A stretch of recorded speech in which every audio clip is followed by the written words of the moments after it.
দর্শক, কিছুক্ষণ আগে আমরা খবর পেয়েছি রাজধানীর নিউ মার্কেট এলাকায় একজন গুলিতে নিহত হয়েছেন। আমরা এই বিষয়ে আরও জানবো। আমাদের একজন সহকর্মী শাহেদুজ্জামান সাকিব আছেন এই মুহূর্তে ঢাকা মেডিকেলে।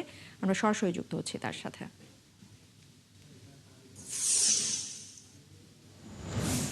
সাকিব, আমরা খুব ছোটখাটো একটা তথ্য এতক্ষণ পর্যন্ত দর্শকদের জানাতে পেরেছি। আপনার কাছে যদি একটু জানতে চাই যে আসলে পুরো ঘটনাটা কি, এবং এই মুহূর্তে আপনি ঢাকা মেডিকেলে রয়েছেন। নিহত যিনি, তার পরিচয় পাওয়া গেছে কিনা বা তার আত্মীয় স্বজনের সাথে কথা হয়েছে কিনা?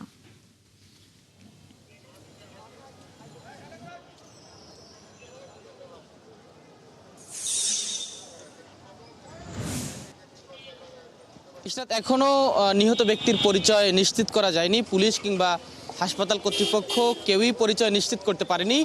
তবে রাত 8টার দিকে যে ঘটনা নিউ মার্কেটের বটতলা এলাকায়, সেখানে এক অজ্ঞাত পরিচয়ের ব্যক্তিকে গুলি করা হয়েছে।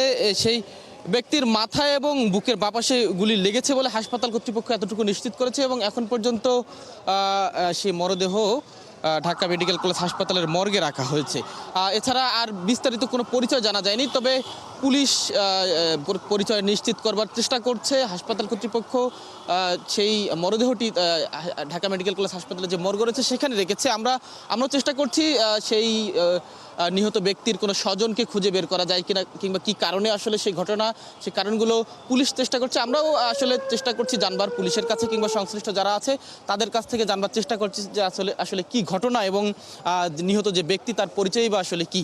আমরা ঢাকা মেডিকেল কলেজ হাসপাতালে রয়েছে এই মুহূর্তে। শাহেদুজ্জামান সাকিব আমাদের সাথে যুক্ত হয়েছিলেন ঢাকা মেডিকেলের সামনে থেকে এবং জানাচ্ছিলেন তিনি সবশেষ সেখানকার খবরাখবর। আমরা পরবর্তীতে হয়তো আরও আপডেট তার কাছ থেকে নেওয়ার চেষ্টা করব।